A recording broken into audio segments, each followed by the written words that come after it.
Here. Today we got the Steamdeck OLED. Blew my mind. You know, a lot of streamers and stuff have these stream decks. This is the crazy new thing that they got going on. Let's see what it's about.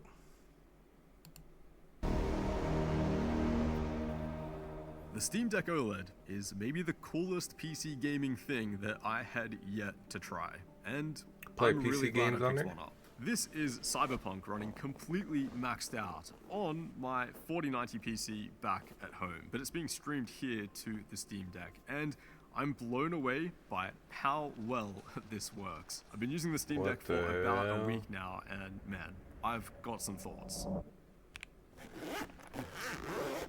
First impressions, unboxing this thing and getting it all set up, it's a lot bigger than I was expecting. Maybe because my last handheld gaming console was a PlayStation It's like a Portable when I was Switch. like 11, but yeah, I love the size of it, especially the screen. It's also lighter than I was expecting, 640 grams, which is more than light enough to really just kick back with. There are also a lot of buttons. Just like a normal controller, you've got two analog joysticks, Oh, it's even a got directional the pad, your action keys, and then a bumper and trigger on the back of each triggers side. on the back. But then you've also got two haptic trackpads and 4 more buttons on the grips, which you can assign to whatever you like. The setup was also brutally easy. Just That's connect your dope. Wi-Fi, run the update, log into Steam, and download some games.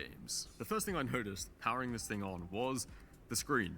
It looks amazing. I mean, it's an OLED, you expect it to be good, but I mean, man, I've seen some of the best gaming OLEDs out there, and they do not look this good. The pixel density here, It's kind of unnecessary though, as most people, including me, would probably just rather play on the keyboard and mouse. Why would we want to play our PC games on a higher quality Switch, which is what it's looking like, but I could be wrong. Let's see what else it did.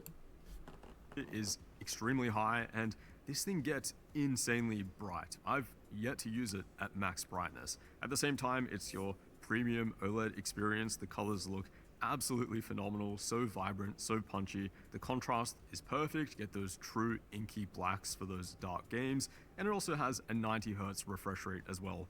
90 Hz doesn't sound like a whole lot, but for the types of games that you're going to be playing on this, and for the smaller screen size, which naturally I mean, if you smaller don't screen need a sizes just PC to do feel play it, faster I and could more see responsive anyway.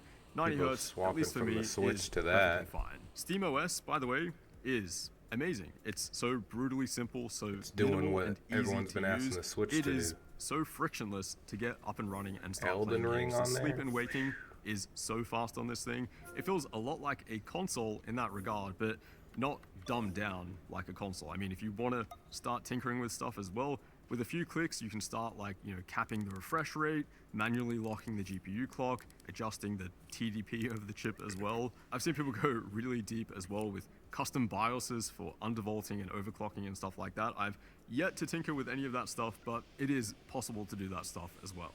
The AMD architecture running this as well is the same as what you'll find on an Xbox Series X or like a PS5, for example. It's just cut down a significant amount to run in this handheld form factor with a tiny fan and a battery. The entire chip is apparently capped at just 15 watts, and supposedly that should land you between 3 and 12 hours of gaming depending on what you're playing.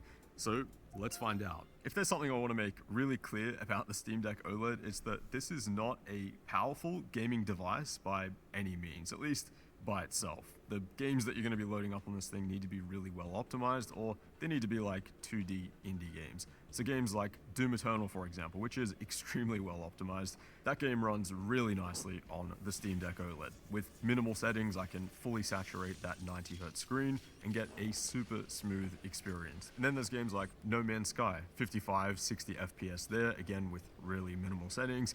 You can tell because the terrain is basically just like one mesh with very minimal textures, but you can still get engaged in the story and the game runs quite well. And then Forza Horizon, another really well optimized game. I set a cap here of 72 Hz and I was hitting that most of the time. All those settings here, game looks okay, a little bit shimmery at times, but I guess when you realize what you're playing it on, it's actually very Looks impressive. pretty The nice, thing is, though, yeah. most of the time when I'm using this, I'm just at home. You know, instead But of I'm comparing hopping it into to the bed and Switch, picking not up to my like a phone, I'm PC. picking this up instead. And that also means that I can just stream off my PC. By using Steam's remote play feature, not only does that mean that I don't have to have the game physically installed here on the Steam Deck, but it also means the performance that this opens up is quite honestly mental. I've been running Cyberpunk oversampled at 2560 by 1600, 90 Oh, so FPS locked at max. so if you play it without a PC, it's kind of like a Switch situation where it's not too crazy. But then if you connect it to your PC, it starts getting crazy. They could have Settings something with a bit of DLSS. It's being rendered on my 4090 PC at home and being sent to the Steam Deck here at my studio. That's the game pretty looks cool. unbelievable and plays even more insane. This is literally the performance of an enthusiast PC in the palm of my hands. You would think that the compression artifacts or the input lag would kill the experience here, but I've been playing like this for a few days now, and there is nothing like that at all. Granted, I do have pretty good connection speeds here at the studio and back at home, but my internet is nothing out of the ordinary, and yeah, I've yet to see any super noticeable compression or artifacting at all. This also means that the battery life is absolutely mental, since we're not loading up the CPU or GPU. I haven't done any timed tests yet, but man, it has to be at least close to 8 hours. There's also no fan noise or heat coming out of the Steam Deck at That's all. pretty now, dope. On the note You're of just like input controlling lag, your if you're playing on the PC same network as the from PC that mobile. you're remote playing from, it's very minimal, especially if you're running games at 90 Hz. But all of the footage that you're seeing here is me playing on a separate network and also having the streaming bandwidth set to max, which should be the worst case for latency. And still, it is very playable. Now, I don't want to take anything away from the base performance of the Steam Deck, because this thing is still pretty impressive. The GPU in here barely pulls 10 watts at full load, so I mean, to me, it's remarkable that games even launch on this thing. For that reason, though, it can't really run something like Cyberpunk at a level where I'd honestly want to sit down and play through it. Using the optimized Steam Deck preset and even dropping some of the settings, I'm still only getting like 30 to 45 FPS, and the game to me looks pretty bad.